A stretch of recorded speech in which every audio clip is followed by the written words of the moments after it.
دیکھو میرے محترم لوگوں، اللہ تعالیٰ نے دنیا کے اندر ہم سب کو ایک مقصد کے لیے بھیجا ہے. ایک مقصد ہے ہمارا دنیا میں آنے کا. ایک ہوتا ہے مقصد اور ایک ہوتی ہے ضرورت. دونوں میں تھوڑا سا فرق ہے. دونوں میں کیا ہے بولو؟ تھوڑا فرق ہے. ایک ہے مقصد اور ایک ہے ضرورت. ہمارے دنیا میں آنے کا مقصد آخرت کی تیاری، دین اور دین کی محنت، دنیا میں آنے کا مقصد ہمارا. اور ضرورت جیسے ہم جو ہے کاروبار کرتے ہیں، تجارتیں کرتے ہیں، کھیتی کرتے ہیں، ملازمت کرتے ہیں، یہ ہماری ضرورتیں ہیں. اس لیے کہ اللہ تعالیٰ نے ہمیں جو ہے پیٹ دیا ہے. ہمارے جو ہے بیوی بچے ہیں، والدین ہیں، بہن بھائی ہیں، اعزاء و اقربا ہیں، رشتہ دار ہیں. ان کے بھی حقوق ادا کرنا ہے. تو ایک ہے مقصد اور ایک ہے ضرورت. دو کو تھوڑا سمجھنا ہے کہ مقصد کسے کہتے ہیں اور ضرورت کسے کہتے ہیں. اس کی مثال بتاتے ہیں ہم آپ کو تاکہ سمجھنے میں آسانی ہو. بات کو تھوڑا توجہ سے سننا ہے تاکہ جو ہے بات بالکل واضح ہو جائے اور ہم دیکھیں کہ ہم مقصد میں لگے ہوئے ہیں یا ضرورتوں میں لگے ہوئے ہیں.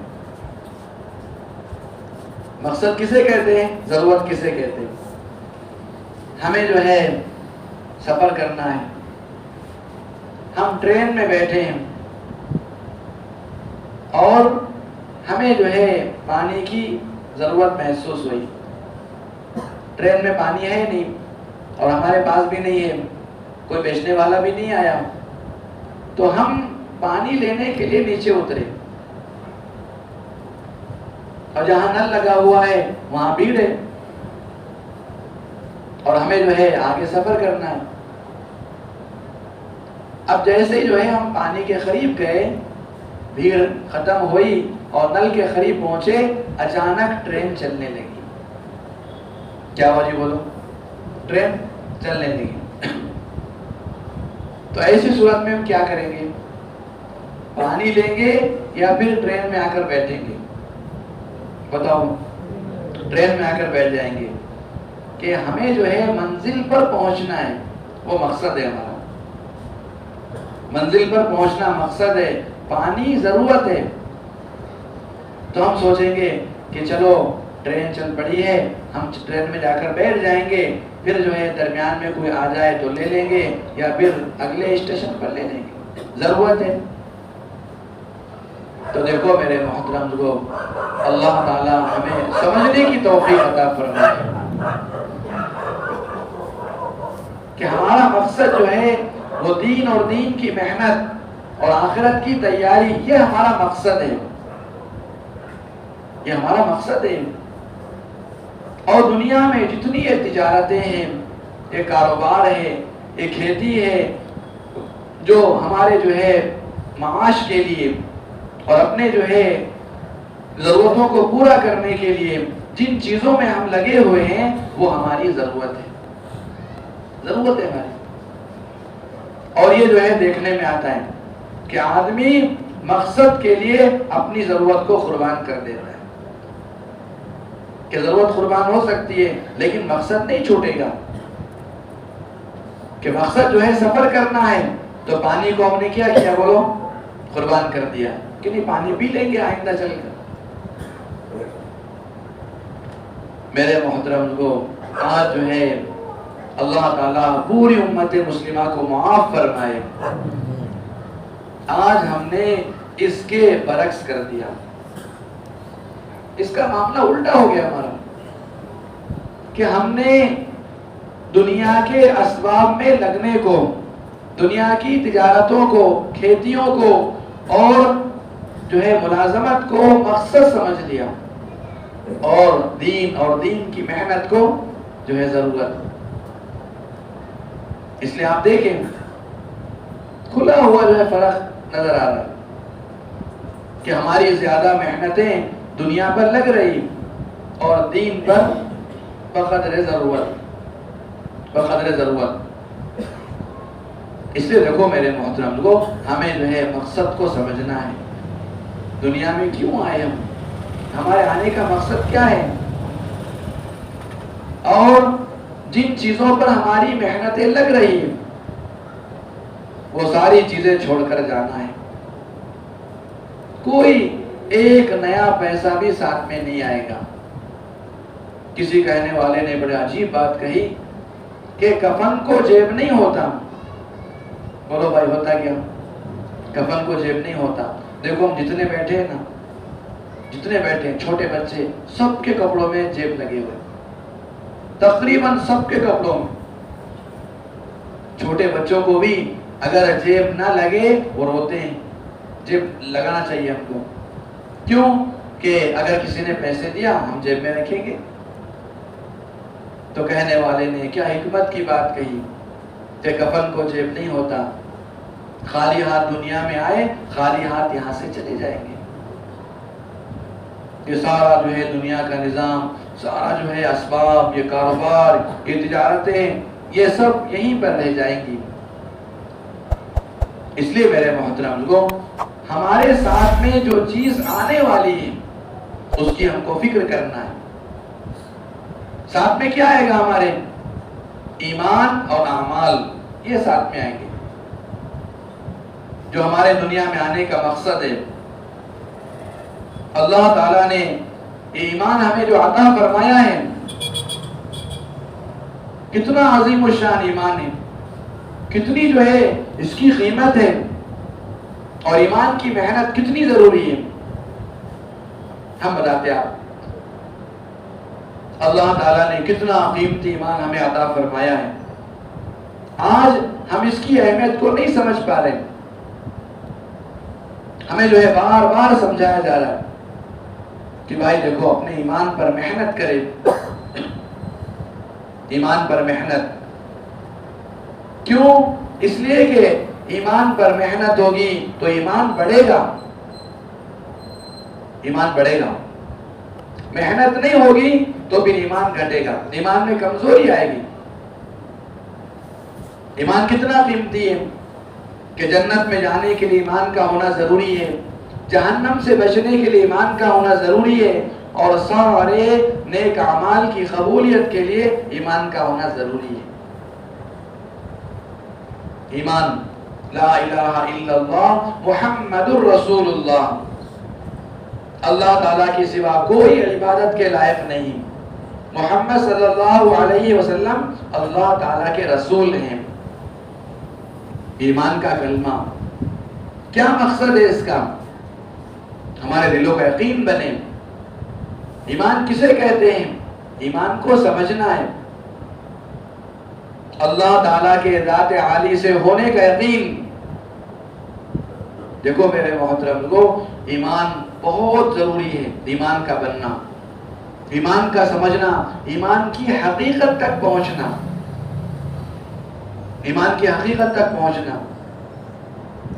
قرآن پاک میں ان لوگوں کے ایمان کی نفی کی گئی جو صرف زبان سے ایمان جو ہے ایمان کا کلمہ کہتے تھے، ان کے دل میں ایمان نہیں پہنچا تھا. اس لیے علماء فرماتے ہیں اپنے ایمان پر محنت کر کے ایمان کو دل میں پہنچانا ہے. کیا کرنا ہے جی بولو؟ ایمان کو دل میں پہنچانا ہے. وہ ایمان معتبر ہے جو دل میں پہنچے، جو دل میں پہنچے. ایک واقعہ بیان کرتے ہیں.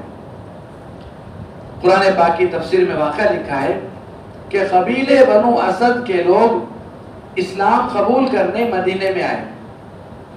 مدینے میں آئے اور آنے کے بعد انہوں نے اسلام قبول کیا اور یوں کہنے لگے قالت الاعراب آمنا. دیہاتی کہتے ہیں ہم ایمان لے آئے، ہم ایمان لے آئے. اللہ تعالیٰ نے حضرت جبرائیل علیہ السلام کو دنیا میں نازل فرمایا اور آیت نازل کی قل لم تؤمنوا. اے نبی جی آپ ان سے کہہ دو تم ایمان نہیں لائے، تم ایمان نہیں لائے. وَلَكِنْ قُولُوا أَسْلَمْنَا، لیکن تم یوں کہو کہ ہم نے اطاعت اختیار کی. ہم مسلمان ہوئے ابھی ایمان نہیں لائے. کیوں نہیں لائے؟ حالانکہ دیکھو آپ، وہ اپنی زبان سے کہہ رہے آمنا، ہم ایمان لائے، اور قرآن ان کے ایمان کی نفی کر رہا ہے کہ تم ایمان نہیں لائے. تو قرآن پاک نے بیان کیا وَلَمَّا يَدْخُلِ الْإِيمَانُ فِي قُلُوبِكُمْ. اس پر تھوڑا غور کریں آپ کہ یہ ایمان والے اس لیے نہیں ہے ابھی تک ایمان ان کے دلوں میں نہیں پہنچا. ایمان دلوں میں نہیں پہنچا اس لیے ایمان والے نہیں ہیں.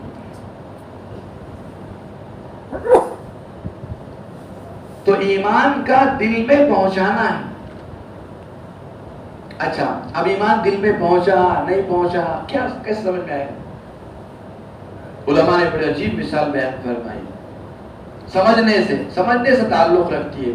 تھوڑا غور سے سمجھیں گے، سنیں گے نا، سمجھ میں آ جائے گا. علماء نے ایک مثال دی، جیسے ہم جو ہے کھانا کھاتے ہیں تو وہ کھانا ہمارے پیٹ میں پہنچتا ہے اور اس کا جو ہے خون بنتا ہے، اور خون جو ہے دل میں پہنچتا ہے. کہاں پہنچتا ہے؟ وہ دل میں پہنچتا ہے خون. اور دل جو ہے پمپنگ کے ذریعے سے پورے بدن میں خون پہنچاتا ہے. پورے بدن میں، یہ ہاتھ میں خون پہنچے گا، آنکھ میں، سر میں، پیروں میں، پورے بدن میں خون پہنچے گا. اگر کسی عضو کے اندر اگر خون پہنچنا بند ہو جائے تو وہ ہاتھ جو ہے شل ہو جاتا ہے، وہ عضو شل ہو جاتا ہے. جیسے مثال کے طور پر ہم بولتے ہیں لکوا مارا، ہاتھ کام نہیں کر رہا، تو کیا ہوا کہ خون کی دوران رک گئی. خون کی دوران کیا ہوئی؟ رک گئی. تو جہاں خون کی دوران رک گئی وہاں وہ عضو نے کام کرنا چھوڑ دیا. تو خون جو ہے دل کے ذریعے سے پورے بدن میں پہنچتا ہے، پورے بدن میں. تو ہمارے اکابرین فرماتے ہیں، ہمارے علماء فرماتے ہیں کہ ہمیں جو ہے اپنے ایمان پر محنت کر کے ایمان کو دل میں پہنچانا ہے. جب ایمان دل میں پہنچے گا تو جیسے خون پورے بدن میں پہنچتا ہے ایسے ہی ایمان پورے بدن میں پہنچے گا. ایمان کیا ہوگا جی؟ وہ ارے بات سمجھ میں آ رہی کہ نہیں آ رہی؟ ہاں، تھوڑا غور سے سمجھے. ایمان جو ہے پورے بدن میں پہنچے گا. اب اس کی آنکھوں میں ایمان آئے گا. آنکھوں میں کیا ہوگا؟ ایمان. اور ایمان والی آنکھیں غلط نہیں دیکھ سکتی. دیکھیں گے کیا؟ بولو بھائی. ہاں، غلط نہیں دیکھیں گے. ایمان والی آنکھیں، آنکھوں میں ایمان ہے. آنکھوں کی ایمانداری یہ ہے کہ آنکھیں غلط نہ دیکھے. آنکھوں کا ایمان. ایک صحابی رضی اللہ عنہ کو ایک بادشاہ نے اپنی بیٹی کے ساتھ میں قید خانے میں رات بھر بند کر دیا. عیسائی بادشاہ تھا. صحابی قید ہوئے تو اس کا مقصد یہ تھا کہ یہ جو ہے نعوذ باللہ غلط کام کرے اور ایمان سے ہٹ جائے. حیات الصحابہ باقی لکھا ہے. لیکن میرے محترم وہ تو صحابہ تھے، وہ کیا جو ہے نگاہوں پہ کنٹرول. اللہ اکبر. رات بھر وہ صحابی وہ بادشاہ کی بیٹی کے ساتھ رہے، نگاہ اٹھا کر نہیں دیکھا. قربان جائیے ایسے ایمان پر. یہ ہے آنکھوں کا ایمان. غلط نہیں ایمان والی آنکھیں غلط نہیں دیکھے گی. تو صبح میں وہ بیٹی نے کہا بادشاہ سے کہ ابا جان آپ نے کس کے ساتھ بند کر دیا؟ یہ بت ہے یا پتھر ہے؟ یہ کہ میں رات بھر جو ہے اس کو اپنے سے قریب کرتی رہی لیکن خدا کی قسم اس نے آنکھ اٹھا کر بھی مجھے نہیں دیکھا. یہ ہے آنکھوں کا ایمان. ایمان والی آنکھیں غلط نہیں دیکھیں گی.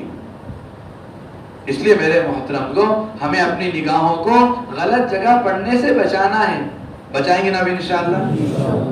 ایمان سب سے زیادہ جو بنتا ہے اور ایمان دل میں پہنچتا ہے وہ نگاہوں کے صحیح استعمال کرنے سے. حدیث میں حضور اکرم صلی اللہ علیہ وسلم نے فرمایا جو آدمی اپنے نگاہوں کو غلط جگہ پڑنے سے بچائے گا، اللہ تعالیٰ ایمان کی حلاوت کو اس کے دل میں پہنچائیں گے۔ حدیث ہے، سیدھا سا مطلب یہ ہوا کہ نگاہوں کے صحیح استعمال کرنے سے ایمان دل میں پہنچے گا۔ تو نگاہوں پہ اپنے کنٹرول، کہ غلط نہیں دیکھیں گے، ایمان دل میں پہنچے گا۔ کان پر کنٹرول، غلط نہیں سنیں گے۔ ہاں، کانوں میں جب ایمان آئے گا نا، کان ایمان والے بنیں گے، غلط نہیں سنیں گے ہم۔ حضرت عبداللہ ابن مسعود رضی اللہ عنہ بڑے درجے کے صحابی ہیں، راستے سے جا رہے، بچہ ساتھ میں، چھوٹا ساتھ میں ہے، گانے کی آواز آئی، میوزک کی آواز، اپنی انگلیوں کو ایسے کان میں داخل کیا اور دور تک چلے گئے۔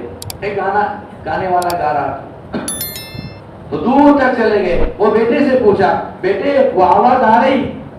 نہیں آ رہی آواز۔ دور نکل گئے ہم، اپنی انگلیوں کو کانوں سے نکالا اور فرمایا، حضور اکرم صلی اللہ علیہ وسلم کا ارشاد ہے کہ جن کانوں کے اندر میوزک کی، گانوں کی، نامحرم کی آواز جائے گی، کل قیامت میں اللہ تعالیٰ ان کانوں میں سیسا پگھال کر ڈالیں گے۔ یہ تھے ایمان والے کان، غلط نہیں سنیں گے، غلط نہیں سنیں گے۔ پیٹ غلط قبول نہیں کرے گا۔ پیٹ میں جب ایمان آئے گا نا، دیکھو میرے محترم کو، حرام اور ایمان دونوں ایک جگہ جمع نہیں ہوں گے۔ ہوں گے کیا؟ بولو بھائی۔ ہاں، ایک جگہ جمع نہیں ہوں گے، حرام اور ایمان نہیں ہو سکتے جمع۔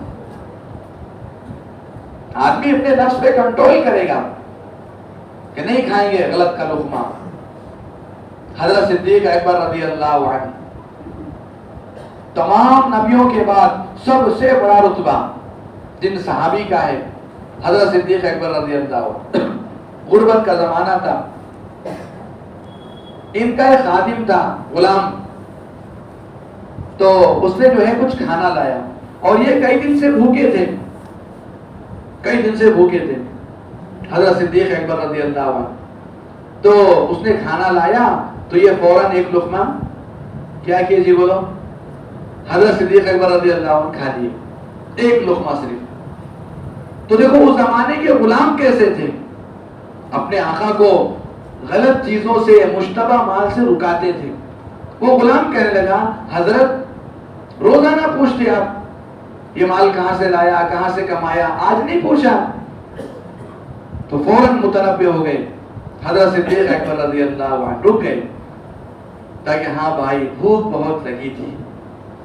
کیا ہوگا تو بولو، ہاں بھوک بہت لگی تھی اس لیے میں نے ایک لقمہ کھا لیا۔ اچھا اب بتاؤ کہاں سے آیا، اب بتا دو۔ تو انہوں نے کہا، وہ غلام نے، کہ میں نے جو ہے ایسے ایسے کیا تھا اور ان لوگوں نے مجھے کھانا دیا ہے، میں نے جو ہے منتر پڑھا تھا اور یہ کیا تھا زمانے جاہلیت کے اندر، اور ان کے پاس شادی ہو رہی تھی اور میں وہاں سے گزرا، انہوں نے کھانا دیا۔ تو علماء فرماتے ہیں یہ مشتبہ مال تھا۔ کون سا تھا بولو جی؟ مشتبہ۔ اب آپ بولیں گے مول صاحب مشتبہ کسے کہتے ہیں؟ ہم بتاتے ہیں آپ کو۔ حضور اکرم صلی اللہ علیہ وسلم نے فرمایا، الحلال بین، حلال واضح ہے، والحرام بین، اور حرام بھی واضح ہے۔ یہ چیزیں حلال ہے، یہ چیزیں حرام ہے۔ وبینہما مشتبہات، اور ان دونوں کے درمیان کچھ مشتبہ چیزیں ہیں جس کو مشتبہ مال کہتے ہیں، یعنی ہمیں یہ پتہ نہیں ہے یہ مال حلال ہے یا حرام ہے، اس کو مشتبہ کہتے ہیں۔ اس کو کیا کہتے ہیں بولو؟ مشتبہ۔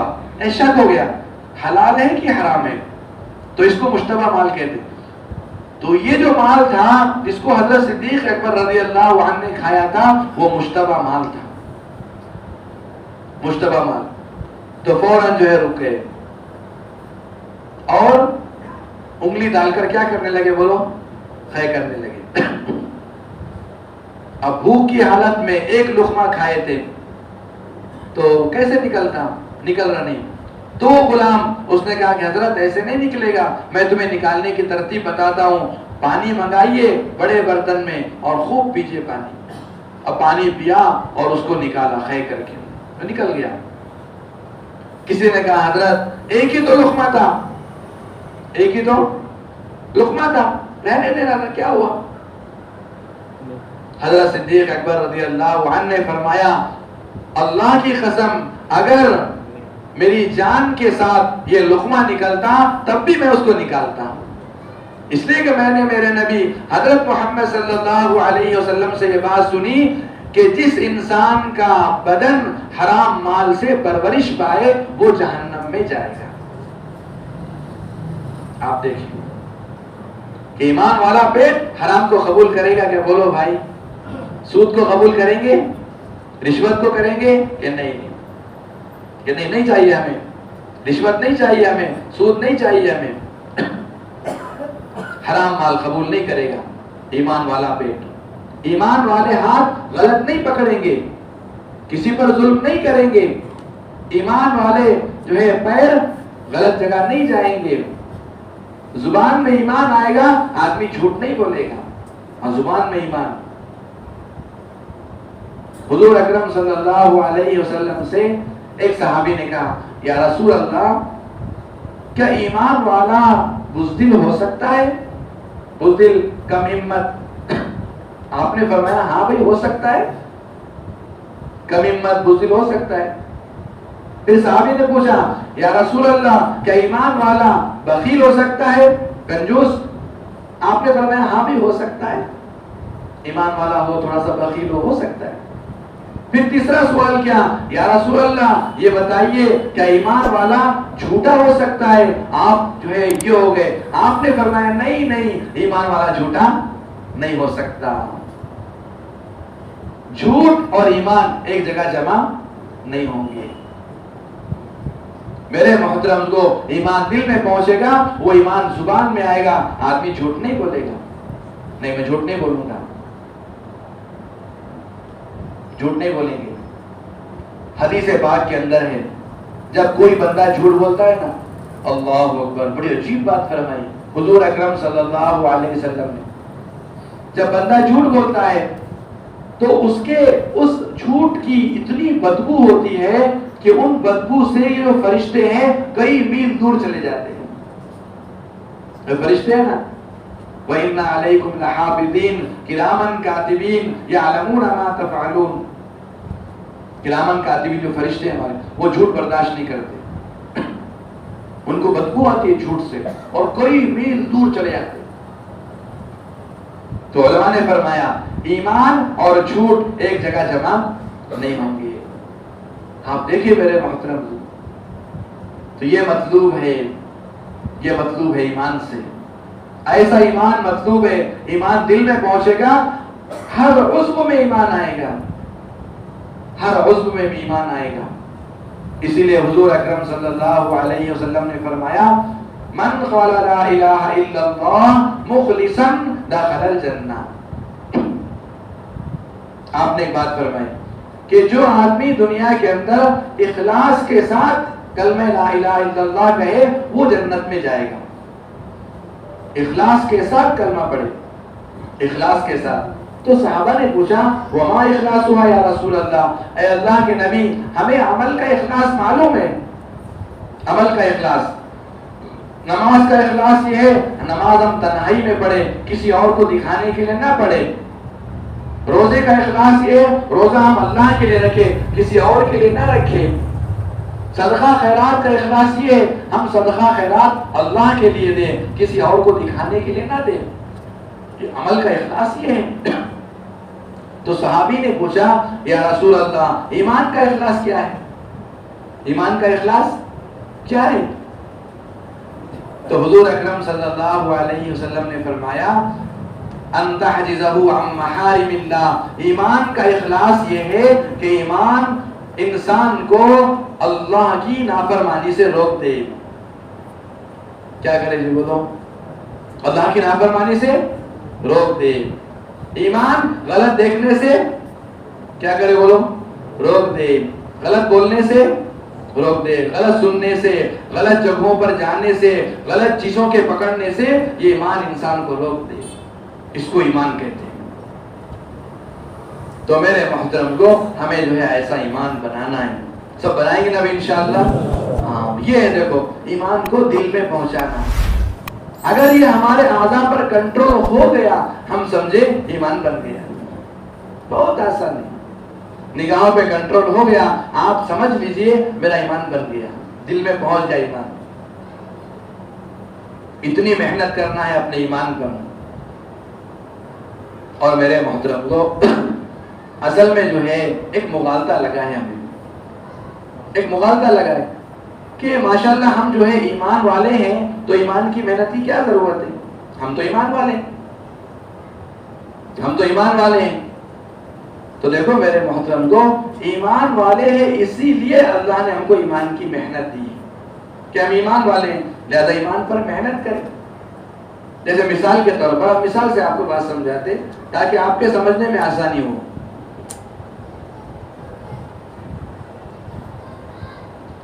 ہمارے پاس جو ہے کھیت ہے, کھیتی ہے ہمارے پاس, تو سچی بتاؤ بھائی کھیت پہ محنت کریں گے نہیں کریں گے؟ ارے بولو نا بھائی, کھیت ہے تو کھیت کی محنت ہے. اچھا بتاؤ اگر صرف دعویٰ کرے آپ کہ میں کھیت والا ہوں, دعویٰ کرے اور محنت نہ کرے تو کھیت سے نفع ہوگا کیا؟ کھیت سے نفع نہیں ہوگا. صرف کھیت کا دعویٰ کرنا کھیت سے نفع نہیں دلائے گا. بھائی کھیت ہے آپ کے پاس, آپ محنت کرو, آپ محنت کرو اپنی کھیتی پر, اس سے آپ کو نفع ہوگا. اور اگر کھیت پر محنت نہ کرے تو آدمی کھیت بیچ کر کھائے گا. کیا کرے گا جی بولو؟ تھوڑا دیکھو سمجھو بات کو ہماری. ایک ہم مثال سے بات سمجھا رہے ہیں آپ کی, اور یہ مثال دی تھی ہمارے جو ہے مہاراشٹر کے سابق امیر حضرت مولانا یونس صاحب رحمۃ اللہ علیہ. ان کے بیانات میں یہ حضرت فرمایا کرتے تھے اگر کھیت والا کھیت پر محنت نہ کرے تو کھیت بیچ کر کھائے گا. کیا کرے گا؟ ہاں 10 ایکڑ دے, 1 ایکڑ بیچ دیے. بولے مول صاحب کیوں بیچے؟ بھائی کھانے کو نہیں, گھر میں محنت نہیں کرے تو 1 ایکڑ بیچ دیے, اب 9 ایکڑ بچی تو کھیت بیچ کر کھائے گا. ایک دکان والا ہے, دکان والا دعویٰ کرے میں دکان والا ہوں, دکان پر محنت نہ کرے دکان بیچ کر کھائے گا. بولو بھائی کھائے گا نہیں کھائے گا؟ ہاں محنت نہیں کر رہا دکان پر. میرے محترم کو اللہ تعالی ہمیں سمجھنے کی توفیق عطا فرمائے. حضرت فرمایا کرتے تھے ایمان والا اگر صرف دعویٰ کرے کہ میں ایمان والا ہوں اور ایمان پر محنت نہ کرے تو یہ ایمان بیچ کر کھائے گا. حضرت فرمایا کرتے ایمان بیچ کر کھائے گا. اور میرے محترم کو اور جو ہے آج دنیا میں لوگ ایمان بیچ رہے ہیں. آپ جائیں ادھر جو ہے علاقوں میں, یہ تلنگانہ کا علاقہ, یہ آندھرا کا علاقہ, دیہاتوں میں جائیں آپ, وہاں جو جماعتیں جا کر کام کر کے آئی انہوں نے ہم کو بتایا کہ مولانا صاحب لوگ جو ہے مسلمان آٹے کے 1 کلو پاکٹ پر اپنا ایمان چھوڑنے کو تیار ہے. کتنے آٹے پر جی بولو؟ 5 کلو آٹا, 5 کلو آٹے کے پاکٹ پر کہ ٹھیک ہے آپ ہم کو, ہمارے پاس کچھ ہے نہیں کھانے کو, غریب ہیں, آپ 5 کلو آٹا دے دو, آپ جو بولے وہ کرنے کو تیار ہے. دیکھیں آپ ایمان والا ایمان پر محنت نہ کرے ایمان بیچ کر کھائے گا. کھا رہے دنیا میں. اس لیے دیکھو میرے محترم کو ایمان کی محنت اس لیے ہے کہ ہم ایمان والے ہیں. ارے بھائی آپ ایمان والے ہو, ایمان پر محنت کرو. دعویٰ نہیں چلے گا, یہاں پر محنت کرنا پڑے گا. جیسے کھیت پر محنت ہے, صرف کھیت کا دعویٰ نفع نہیں دے گا. دکان پر محنت ہے, دکان کا دعویٰ نفع نہیں دے گا. ایسے ایمان کی محنت ہے, ایمان کا دعویٰ نفع نہیں دے گا. ہم تو ایمان والے ہیں. ارے بھائی ایمان والے ہو تو ایمان پر محنت کرو, امت میں لے کے چلو پھر ایمان کو. کتنا قیمتی ایمان ہے. اللہ اکبر. حضور اکرم صلی اللہ علیہ وسلم نے فرمایا 7 زمین 7 آسمان ترازو کے ایک پلڑے میں رکھ دیے جائیں, ایمان کا کلمہ دوسرے میں ہو وہی چھپ جائے گا. اتنا قیمتی ایمان, اتنا قیمتی ایمان اللہ نے ہمیں دیا ہے. اور میرے محترم کو ایمان جو ہے جنت کی قیمت ہے. ایمان کیا ہے بولو؟ جنت کی قیمت ہے. جنت میں جانے کے لیے ایمان کا ہونا ضروری ہے. حضور اکرم صلی اللہ علیہ وسلم نے فرمایا جنت کی 1 بالشت زمین پوری دنیا مل کر اس کی قیمت نہیں دے سکتی. اچھا بتاؤ بھی دنیا کتنی بڑی ہے؟ ہاں دنیا کتنی بڑی ہے؟ 250-300 ملک ہے دنیا کے اندر. کتنا سونا چاندی ہیرے جواہرات اور کتنا جو ہے روپیہ پیسہ. ہمارے نبی فرما رہے کہ جنت کی ایک بالشت زمین پوری دنیا مل کر نہیں دے سکتی. وہ جنت کی قیمت اللہ نے ایمان کو بنایا ہے. اتنا قیمتی ایمان اللہ نے ہمیں دیا ہے. آج دیکھو میرے محترم کو، جو لوگ ایمان چھوڑ رہے ہیں نا، اللہ تعالیٰ جو ہے ان کو واپس آنے کی توفیق عطا فرمائے. ہاں بعض لوگ جو ہے ایمان چھوڑ رہے. کیوں چھوڑ رہے؟ آپ نے کبھی غور کیا؟ بعض جو ہے عورتیں ایمان چھوڑ کر ادھر چلے جا رہی. کیوں ہوا ایسا؟ اس لیے ہوا ہم نے ان کو ایمان کی اہمیت نہیں بتائی. ایمان کی اہمیت ہم کو معلوم ہے، ایمان اتنا قیمتی ہے، ان کو نہیں معلوم ہے، اسے وہ چھوڑنے پر تیار ہے. چھوڑ رہے ہو تو اپنے ایمان کو لے کر بیٹھنا نہیں ہے، امت میں چلنا پھرنا ہے. امت میں چل پھر کر ایمان کی دعوت دینا ہے. ہر بھائی کو ہر بہن کو سمجھانا ہے کہ دیکھو اللہ نے تمہیں جو ایمان دیا ہے کتنا قیمتی ایمان ہے. اسی ایمان پر اللہ جنت کا فیصلہ فرمائیں گے. اسی ایمان پر اللہ ہمیشہ ہمیشہ کی جہنم سے بچائیں گے. آپ قرآن پاک اٹھا کر دیکھیں، قرآن پاک اٹھا کر دیکھیں. آپ ایمان والے بیٹھا نہیں کرتے، ایمان والے چلتے ہیں. کیا ہوتے جی بولو؟ ہاں اپنے ایمان کو لے کر چلنا پھرنا ہے. قرآن پاک نے کہا ہے. غیروں نے نبی پر اعتراض کیا تھا. آپ دیکھو سمجھے ذرا بات. وقال غیروں نے اعتراض کیا. وقالوا ما لهذا الرسول يأكل الطعام ويمشي في الأسواق. لوگوں نے کہا یہ نبی کو کیا ہوا، یہ کھانا کھاتے ہیں اور بازاروں میں جاتے ہیں، بازاروں میں چلتے پھرتے ہیں. ایسے نبی ایسے نہیں ہونا چاہیے. ان کا گمان یہ تھا نبی تو ایسے ہونا چاہیے جو مسجد میں بیٹھے، جو اپنی عبادت خانے میں بیٹھے اور اللہ کی عبادت کرے. یہ بازار میں کیوں گھومتے ہیں نبی؟ کہ نبی جو ہے بازار میں جا رہے ہیں ایمان کی دعوت کے لیے.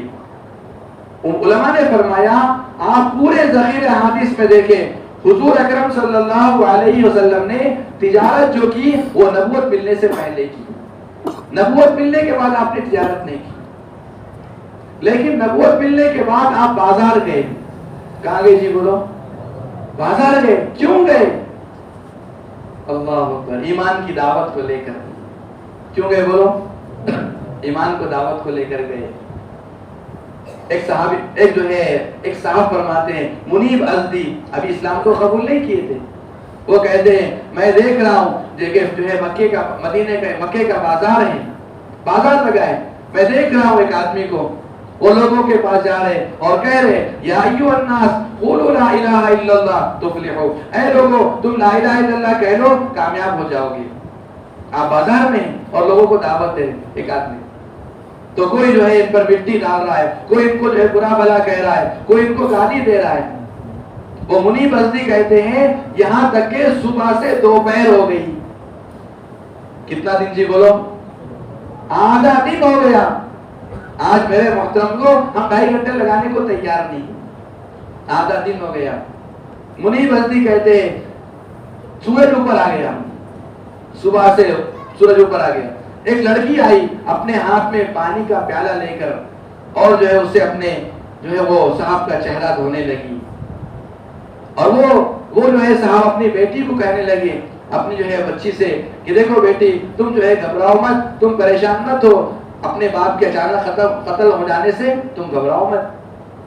تو وہ منیب ازدی کہتے ہیں میں نے ایک آدمی سے پوچھا یہ صاحب کون ہے؟ اس نے کہا ارے یہی تو ہے وہ حضرت محمد صلی اللہ علیہ وسلم جس کے صدقے میں اللہ نے اس کائنات کو بنایا ہے. امام الاولین والآخرین سید الانبیاء والمرسلین حضرت محمد صلی اللہ علیہ وسلم ہے جو ایمان کی دعوت کو لے کر بازار میں آئے ہیں. تو منیب ازدی کہتے ہیں میں نے پوچھا یہ بچی کون ہے؟ کہا کہ یہ بیٹی یہ ان کی بیٹی ہے حضرت رقیہ یا کچھ اور نام دیا. آپ دیکھیں میرے محترم ایمان والے بیٹھا نہیں کرتے، اپنے ایمان کو لے کر امت میں چلنا پھرنا ہے. اس سے ہمارا ایمان مضبوط ہوگا، ایمان قوی ہوگا، اللہ کے ذات عالی سے ہونے کا یقین ہمارے دل میں آئے گا. ہاں ایمان کیسا چاہیے ہم کو؟ ایمان کسے کہتے ہیں؟ ایمان کی بات کیا ہے؟ اللہ کے ذات عالی سے پلنے کا یقین. بولو بھائی کون پالتے ہیں ہم کو؟ اللہ ہم کو پالتے ہیں. اتنا بولنا ہے کہ ہمارے دلوں کا یقین بن جائے. ہم اپنے اسباب سے، ہم اپنے کاروبار سے، ہم اپنی تجارتوں سے، ہم اپنی کھیتی سے، ہم اپنی ملازمت سے، ہم اپنی امامت سے نہیں پلتے. بولو پالنے والا کون ہے؟ اللہ ہے.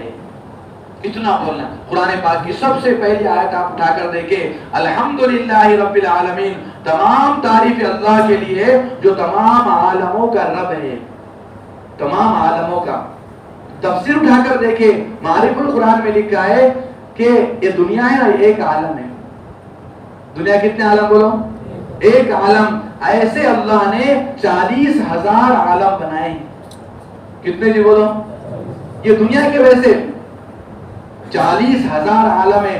اللہ تعالیٰ سارے عالموں کا تنہ تنہا پالنے والا ہے. اس کو یقین ہمارا بنے کہ ہم اپنے کاروبار سے نہیں پلتے. کاروبار اختیار کرنا ہے، اس کا انکار کرنا ہے. یہ ہے ایمان.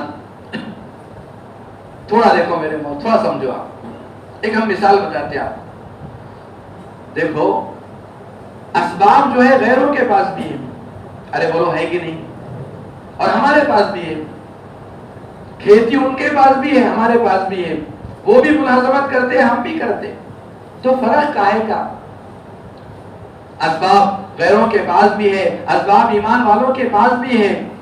علماء فرماتے ہیں فرق صرف یقین کا ہے. ارے بولو فرق کس کا ہے؟ یقین کا ہے. غیروں کا یقین ان کے اسباب پر ہے اور ہمارا یقین اللہ پر ہے. ہمارا یقین کس پر ہے؟ اللہ پر ہے. نہیں، ہم کاروبار سے نہیں پلتے، ہم کھیتی سے نہیں پلتے، اللہ ہمیں پالتا ہے. غیروں کا یقین اسباب پر اور ہمارا یقین اللہ کی ذات پر. دیکھو میرے محترم کو، اللہ اکبر. اللہ ہمیں سمجھنے کی توفیق عطا فرمائے. ایک مثال بتاتے آپ کو تاکہ آپ کو سمجھ میں آئے کہ میرا رب جو ہے کیسا بڑا پالنہار ہے. اللہ نے جو ہے کھلے آنکھوں بتا دیا ہم کو، کھلے آنکھوں بتایا. سب نے دیکھا. ہم نے یہ لاک ڈاؤن آیا تھا نا ابھی. ارے بولو آیا تھا کہ نہیں لاک ڈاؤن؟ ہاں، ہمارا جو اجتماع ہونے والا تھا اسی لاک ڈاؤن کی تو نظر ہو گیا. ہمارا اتنا بڑا اجتماع ہونے والا تھا. پھر ہوگا انشاءاللہ، پھر ہوگا. ہمیں تو مایوس نہیں ہونا اللہ کی ذات سے. دیکھو میرے محترم کو، لاک ڈاؤن نے ایک سبق سکھا کر گیا ہے. ہمیں ایک عجیب سبق سکھایا ہمیں. کہ لوگوں تم کاروبار سے نہیں پلتے، اللہ پالتا ہے. لاک ڈاؤن نے سبق سکھایا ہمیں. جب سخت لاک ڈاؤن تھا نا، جب مسجدیں بند تھی، مدارس بند تھے، مکاتب بند تھے، خانقاہیں بند تھی، بازار بند تھے، مارکیٹ بند تھی، دکانیں بند تھی، پورا کاروبار ٹھپ پڑا ہوا تھا. بسیں جو ہے اپنے اڈوں پر لگی ہوئی تھی، ٹرینیں جو ہے اسٹیشن پر کھڑی ہوئی تھی، پورے جو ہے پلین کھڑے ہوئے تھے. بولو بھائی کھڑے تھے نہیں کھڑے تھے؟ حرمین بند تھے. پوری دنیا ایسا محسوس ہو رہا تھا پوری دنیا رک گئی. رکی تھی کہ نہیں؟ بولو بھائی. ہاں پوری دنیا رک گئی تھی. ایسا معلوم ہو رہا کہ لاک ڈاؤن صرف انڈیا میں تھوڑی تھا، پوری دنیا کے اندر، پوری دنیا میں تقریباً پوری دنیا بند تھی. لیکن میرے محترم کو، میرا اللہ جو ہے کتنی بڑی زبردست قدرت کا مالک ہے. بتاؤ جب پوری دنیا بند تھی کیا روزی بند تھی ہماری؟ بولو بھائی روزی بند تھی؟ روزی بند نہیں تھی. اللہ اکبر. کیوں بند نہیں تھی؟ کبھی غور کیا ہم نے؟ اللہ تعالیٰ فرما رہے اے میرے بندو، لاک ڈاؤن زمین میں ہے، آسمان میں نہیں ہے، اور تمہاری روزی آسمان میں ہے. کیا ہے تمہاری روزی؟ قرآن کہہ رہا ہے، ہم اپنی طرف سے نہیں کہہ رہے. وَفِي السَّمَاءِ رِزْقُكُمْ وَمَا تُوعَدُونَ. اے میرے بندو تم پریشان مت ہو، تمہاری روزی آسمان میں ہے. لاک ڈاؤن آسمان میں نہیں ہے، لاک ڈاؤن زمین میں ہے. اور ہم نے دیکھا، اپنی آنکھوں سے دیکھا، اللہ نے غریبوں کے گھروں میں کیسے جو ہے راشن پہنچایا ہے. ارے بولو پہنچا کہ نہیں پہنچا؟ ہم نے خود اپنے ہاتھوں سے تقسیم کیا ہوگا. اللہ کی قدرت کو سمجھے ہم. ایک صاحب آئے ہمارے پاس، غریب آدمی، ایک مول صاحب کی پاکٹ ہے، ایک صاحب نے لا کے دیا. ہم نے کہا جناب یہ پستہ ہے، اس نے کہا اللہ کی قسم میں نے زندگی میں کبھی پستہ نہیں دیکھا، مجھے معلوم ہی نہیں تھا پستہ کسے کہتے ہیں۔ ایک صاحب کا یہ کس کا پاکٹ ہے مول صاحب؟ ہم نے کہا بھئی یہ خوبانی ہے، میٹھا بنتا ہے اس کا۔ اس نے کہا اللہ کی قسم مول صاحب زندگی میں کبھی خوبانی نہیں دیکھی میں نے۔ رمضان آیا، لوگوں نے جو ہے شیرخرمے کا سامان تقسیم کیا۔ ایک صاحب آئے کہا کہ مول صاحب میں جو ہے 50 گرام بادام نہیں خرید سکتا تھا، وہ کلو بادام کا پیکٹ میرے گھر آیا ہے۔ بولو بھائی کس نے پہنچایا؟ ارے قدرت کو دیکھا نہیں اللہ کی ہم نے؟ میرا اللہ ایسا پالنے والا ہے۔ جو غریب آدمی وہ جو ہے چھٹاک بادام نہیں خرید سکتا تھا، 100 کلو کا پیکٹ آیا، بولے مول صاحب زندگی میں نے کبھی اتنا بادام نہیں خریدا۔ یہ لاک ڈاؤن ہمیں ایک سبق سکھا کر گیا ہے میرے محترم بزرگوں۔ اے میرے بندوں تم پریشان مت ہو، تم مت گھبراؤ، جب پوری دنیا بند تھی میں نے تمہیں روزی دی ہے۔ بولو دی کہ نہیں دی اللہ نے؟ وَبِالسَّمَاءِ رِزْقُكُمْ وَمَا تُوعَدُونَ، اے میرے بندو تمہاری روزی آسمان میں، تم جو ہے پریشان مت ہو۔ اب بتاؤ روزی اسباب میں ہے؟ بولو بھائی اسباب میں نہیں ہے روزی، روزی تو آسمان سے آتی ہے۔ اس کا یقین ہمارا بنے۔ یقین کا بننا دیکھو بہت ضروری ہے، بہت ضروری ہے ایمان کا بننا۔ ایمان بنے گا نا احکامات زندگیوں میں آئیں گے، اللہ کے حکم پر چلنا آسان ہوگا، حکم چاہے کتنا بڑا مشکل کیوں نہ۔ اللہ تعالیٰ ایمان والوں کا امتحان لیتے ہیں۔ کس کا امتحان ہوتا ہے جی بولو؟ ایمان والوں کا امتحان ہوگا، اذان پر ہوگا۔ کب ہوگا؟ اذان پر ہوگا۔ مارکیٹ لگا ہوا ہے، بازار چل رہا ہے، ماشاءاللہ تجارت چل رہی ہے، خرید و فروخت چل رہی ہے، لینا دینا چل رہا ہے، بازار لگا ہوا ہے، زوروں پر ہے بازار۔ ایمان والے بھی ہیں، غیر بھی ہیں، سب کاروبار کر رہے ہیں۔ اب ایمان والوں کا امتحان ہوا، اللہ کے گھر سے مؤذن نے اذان دی، اللہ اکبر اللہ اکبر، اللہ سب سے بڑا ہے، اللہ سب سے بڑا ہے۔ اب ایک ایمان والے کا امتحان ہے۔ علماء فرماتے ہیں کہ جن کے دلوں کے اندر اللہ کے ذات عالی سے بننے کا یقین ہوگا وہ اپنے اسباب کو چھوڑ کر اللہ کے گھر آئیں گے۔ کہیں گے جی بولو؟ ارے ہماری بات سمجھ میں آ رہی نہیں آ رہی؟ ہاں ایمان والے کہاں آئیں گے؟ اللہ کے گھر میں آئیں گے۔ نہیں ہم اسباب سے تھوڑی پڑھتے، ہم تو اللہ ہمیں تو اللہ پالتا ہے اور اسی اللہ نے ہم کو بلایا ہے۔ کس نے بلایا؟ اللہ نے ہم کو بلایا ہے۔ ان اللہ هو الرزاق ذو القوة المتین، روزی دینے والا اللہ ہے اور اللہ نے ہم کو بلایا ہے۔ ایمان یقین دل میں ہوگا، اللہ کے ذات عالی سے بننے کا، ایمان والے مسجدوں میں آئیں گے۔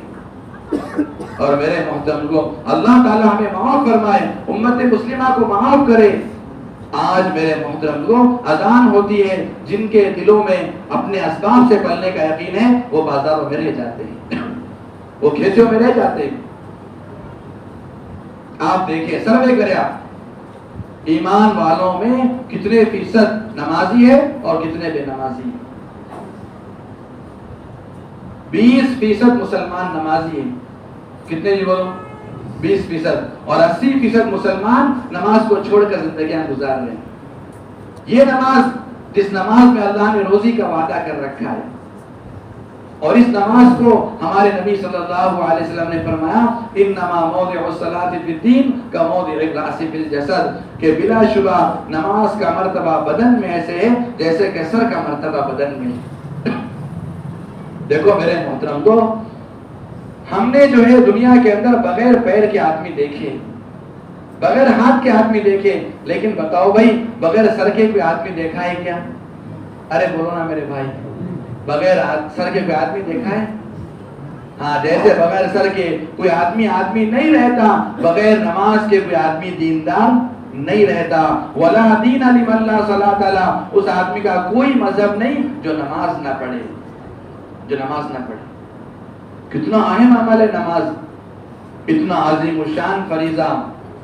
آج امت مسلمہ کا ایک بڑا طبقہ یہ نمازوں کو چھوڑ کر زندگیاں گزار رہا ہے۔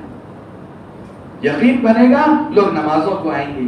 وہ صحابہ کا ماحول دیکھے، مدینے کے اندر اذان ہوئی، صحابہ مارکیٹ میں ہیں، کاروبار میں ہیں، بازار میں ہیں، مسجد سے اذان ہوئی، صحابہ اپنے کاروبار کو بند کر کے نماز کو دوڑے. اللہ کو صحابہ کا یہ عمل اتنا پسند آیا، اللہ نے آیت نازل کی قرآن میں. علماء عجیب بات فرماتے ہیں، صحابہ پہلے عمل کرتے تھے اور اس عمل کی تعریف میں اللہ آیت نازل کرتے تھے. پہلے عمل ہوتا پھر آیت نازل ہوتی. صحابہ نے وہ عمل پیش کیا، آیت نازل ہوئی، رجال لا تلہیہم تجارت ولا بیع عن ذکر اللہ واقام الصلاۃ. اللہ تعالیٰ نے ان کو مرد کہا ہے. کیا کہا ہے جی بولو؟ رجال جو ہے نا مرد کو کہتے ہیں. مرد دیکھو یہ ایسے مرد ہیں کہ ان کی تجارت اور ان کا بیچنا اور ان کا خریدنا ان کو اللہ کے ذکر سے اور نماز کے پڑھنے سے نہیں روکتا. یہ کاروبار کرتے ہیں لیکن جب اذان ہوتی ہے مسجدوں میں آ جاتے ہیں. سب آئیں گے نا انشاءاللہ. ہاں دیکھو بھائی یہ جواں مردی کی بات ہے، یہ جواں مردی کی بات ہے، جواں مردی کی بات ہے. یہ اذان ہونے پر مسجد میں آنا اور اپنے کاروبار کو چھوڑ دینا، یہ جواں مردی کی بات ہے. قرآن نے ان کو مرد کہا ہے. تو اللہ نے تعریف کی ہے ان ایمان والوں کی. اور نماز جو ہے ایمان کی علامت ہے. جس کو مسجد میں آتا جاتا ہوا دیکھو اس کے ایماندار ہونے کی گواہی دو. آج میرے محترم کو کتنا بڑا طبقہ نماز کو چھوڑ کر زندگی گزار رہا ہے. بولو بھائی کیسے مسئلہ حل ہوگا؟ ہمارے اکابرین نے بڑی عجیب بات فرمائی، تھوڑا غور سے سنیں. بڑی عجیب بات فرمائی علماء نے. ہمارے اکابرین نے فرمائی جب سارے مسلمان مسجد میں آ جائیں گے اللہ تعالیٰ غیروں کو مسجدوں کی چوکھٹ پر لا کر کھڑا کر دے گا. ہم جب نماز پڑھ کے مسجد سے نکلیں گے وہ غیر ہم کو بولیں گے بھائی ہم کو کلمہ پڑھاؤ، ہم تمہارا مذہب قبول کرنا چاہتے ہیں. یہ راز ہے اس محنت کا. وہاں تک پہنچنا ہے ہمیں 100% مسلمان نمازی بنیں گے نا انشاءاللہ. 100%. دیکھو ایک ٹارگیٹ ہے ہمارا، یہاں تک پہنچنا ہے ہمیں. جتنے مسلمان سب نمازی، جتنے مسلمان سب نمازی. اس لیے کہ نماز ایمان کی علامت ہے. اتنی محنت کرنا ہے کہ ایک ایمان والے کا یقین اس کے اسباب پر نہ ہو کر اللہ کے ذات عالی سے پلنے کا یقین بن جائے. نہیں میں اللہ سے پلتا ہوں، میرا کاروبار مجھ کو نہیں پالتا ہے. جب اذان ہوگی تو لوگ جو ہے ایمان والے مسجدوں میں آئیں. آج میرے محترم کو بڑا عجیب معاملہ. شاعر نے کہا ہے فکر روزی میں لوگ رزاق کو بھول گئے. فکر روزی میں لوگ کس کو بولے؟ بولو رزاق کو بھول گئے. روزی دینے والے کوئی بھول گئے. فکر روزی میں، روزی کا مسئلہ اللہ نے نماز میں رکھا ہے. اللہ تعالیٰ قرآن میں فرماتے ہیں وَأَمُرْ أَهْلَكَ بِالصَّلَاةِ وَاسْتَبِرْ عَلَيْهَا. اے نبی جی اپنے گھر کی عورتوں کو نماز کا حکم دیجئے اور خود بھی پابندی کیجئے. لَا نَسْأَلُكَ رِزْقًا. ہم آپ سے روزی کموانا نہیں چاہتے. نَحْنُ نَرْزُقُكَ. اے نبی جی روزی ہم دیں گے آپ کو. روزی کون دیں گے؟ اللہ دیں گے. اے نبی جی روزی ہم دیں گے آپ کو، آپ نماز پڑھیے. اس لیے دیکھو میرے محترم کو یہ دعوت کی محنت، یہ کلمہ نماز کی محنت، یہ اپنے ایمان کو لے کر اپنی نمازوں کو لے کر پوری امت میں چلنا پھرنا ہے. بھائی صحابہ چلے نہیں؟ بولو بھائی کیسے چلے صحابہ؟ ہمارے نبی کو اللہ تعالیٰ نے قیامت تک آنے والے سارے انسانوں کا نبی بنایا. سارے انسانوں کے نبی تھے آپ. لیکن عمر کتنی ملی؟ 63 سال. 63 سال کی زندگی آپ کی، جس میں 40 سال شروع کے نکل گئے جس میں آپ نبی نہیں تھے. اب کتنے بچے تھی بولو؟ 23 سال بچے. 23 سال کا عرصہ اور محنت کرنا ہے قیامت تک آنے والے سارے انسانوں تک دین کو پہنچانے کی. 23 سال کا زمانہ. حضور اکرم صلی اللہ علیہ وسلم نے 23 سال کے مختصر سے عرصے میں اپنے دنیا سے جانے کے بعد دین کا کام کرنے کے لیے صحابہ کو تیار کیا. کس کو تیار کیا؟ صحابہ کو. اور ایک بڑی عجیب بات علماء فرماتے ہیں دنیا میں جتنے نبی اتنے صحابہ، جتنے نبی اتنے صحابہ. 1.25 لاکھ نبی 1.25 لاکھ صحابہ تقریباً. کیوں؟ اس لیے کہ ان سے دین کا کام لینا ہے. حجۃ الوداع آیا 8 ہجری کے اندر حضور اکرم صلی اللہ علیہ وسلم نے صحابہ کو بھیجا پورے علاقے میں، پھر سب کو جمع کر لو. سارے صحابہ کو جمع کرو حج کے موقع پر مکے کے اندر سارے مسلمانوں کو جمع کیا گیا، اعلان کیا گیا باضابطہ، صحابہ کو بھیجا گیا علاقوں کے اندر، اعلان کرو اللہ کے نبی حج کرنے والے تم سب آ جاؤ۔ سب جمع ہو گئے، سب لاکھ صحابہ کا مجمع جمع ہو گیا۔ حضور اکرم 5 دن ہوتے ہیں حج کے، 5 دن حضور اکرم صلی اللہ علیہ وسلم نے صبح سے شام تک بیان کیا۔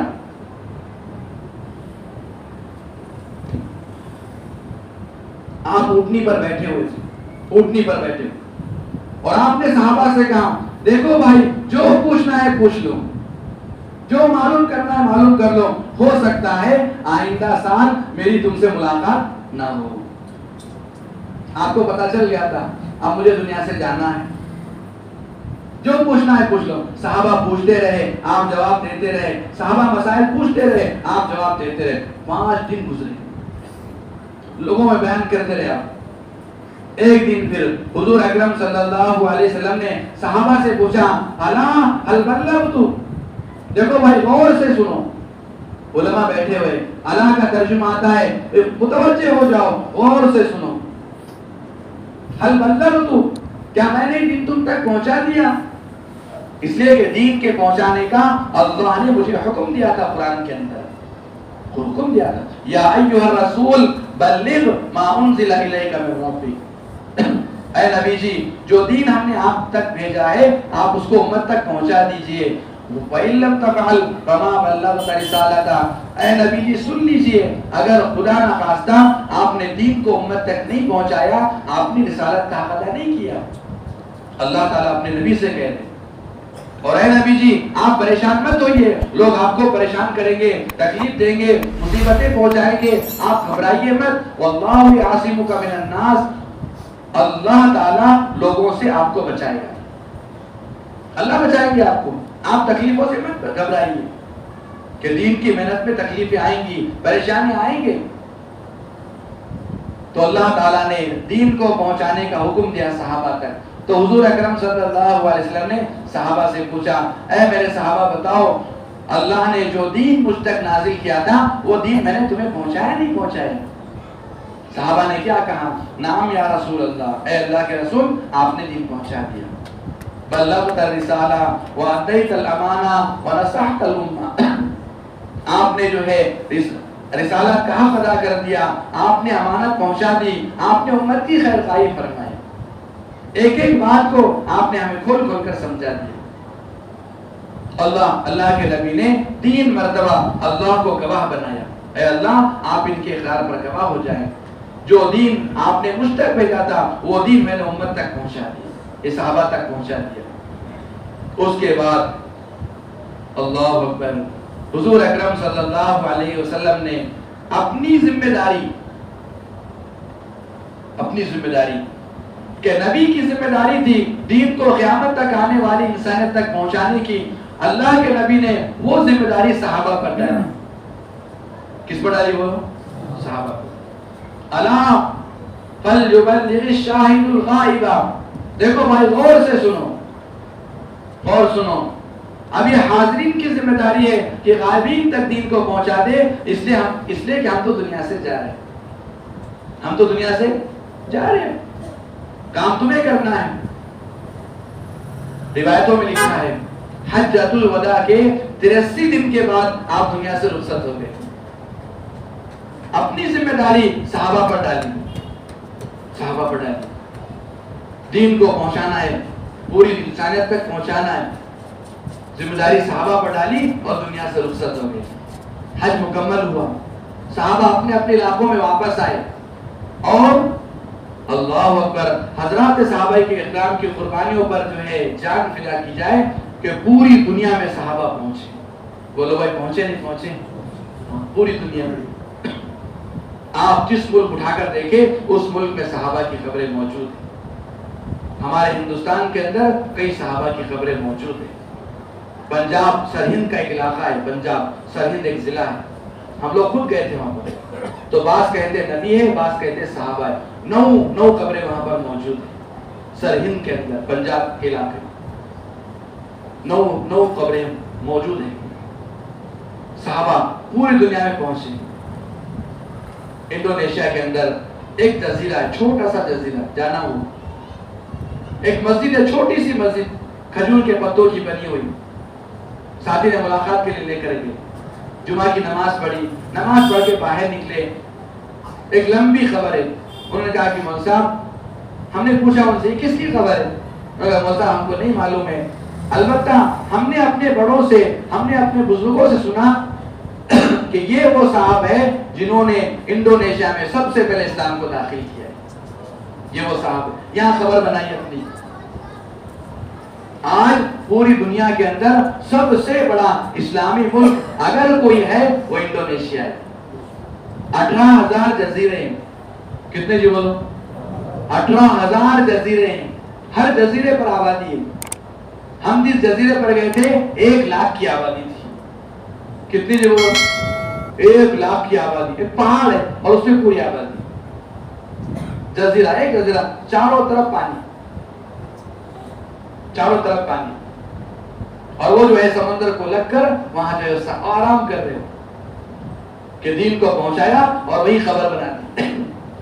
کتنی دور ہے یہاں سے؟ انڈونیشیا 7 گھنٹے کا راستہ ہے پلین سے, نان اسٹاپ پلین. اور سعودی عرب یہاں سے 4 گھنٹے.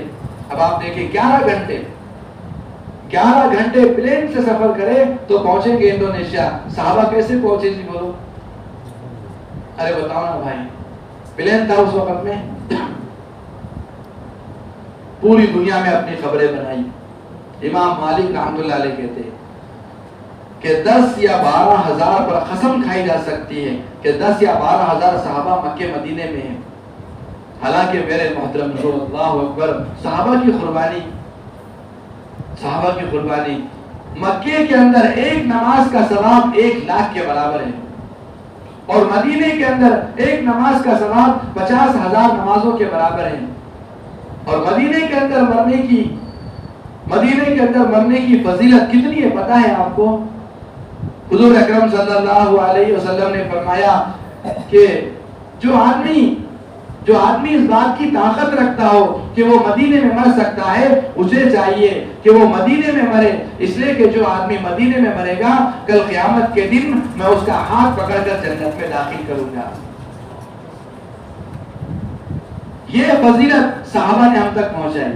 کس نے پہنچائی؟ صحابہ نے پہنچائی. بولو بھائی, ہماری بھی نیت ہوتی نہیں ہوتی کہ مدینے میں موت آئے ہماری؟ پھر صحابہ کیوں مدینہ چھوڑ کر گئے؟ کبھی غور کیا ہم نے؟ اللہ اکبر. میرے محترم لوگ, صحابہ یوں سمجھتے تھے کہ ہمیں جو ہے اکیلے جنت میں نہیں جانا ہے, ہمیں تو امت کو لے کر جنت میں جانا ہے, ہمیں ملکوں کو لے کر جنت میں جانا ہے, ہم اکیلے نہیں جائیں گے جنت کے اندر. اگر ہم مدینے میں مریں گے اللہ کے نبی ہمارا ہاتھ پکڑ کر ہم کو جنت میں داخل کریں گے, لیکن ہمیں اکیلے تھوڑی جانا ہے جنت کے اندر. اللہ کے نبی نے ایک ذمہ داری دی ہم کو.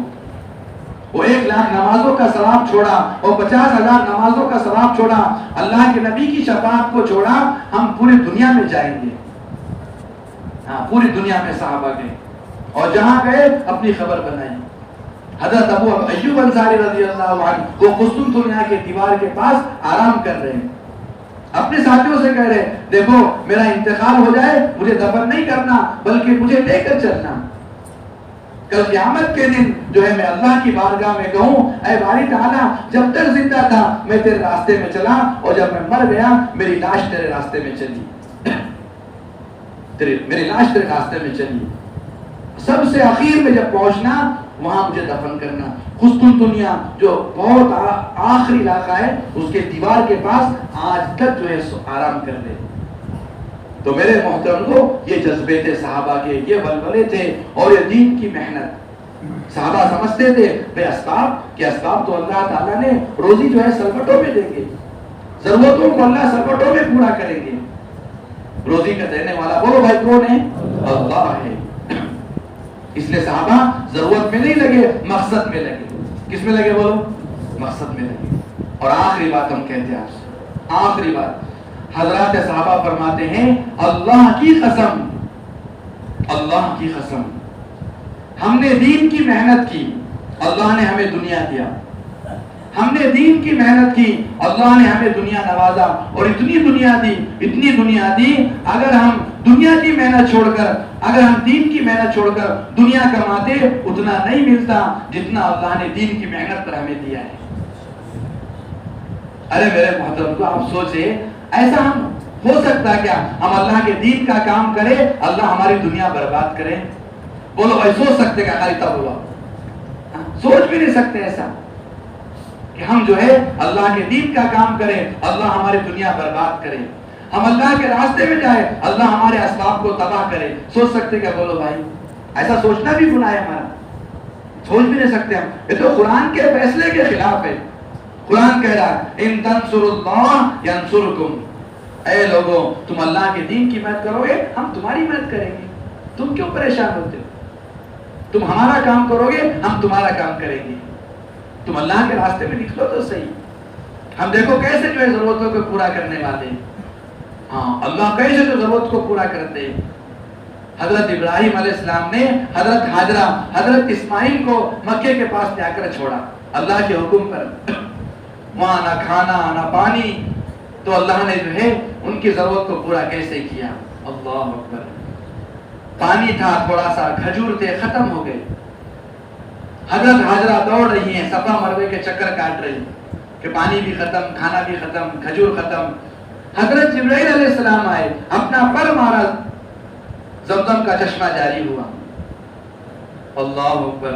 میرے محترم کو اللہ کی قدرت کو سمجھے، اللہ نے زمزم کے پانی کے اندر جو ہے پیاس کا بجھنا بھی رکھا ہے اور بھوک کا ختم ہونا بھی رکھا ہے۔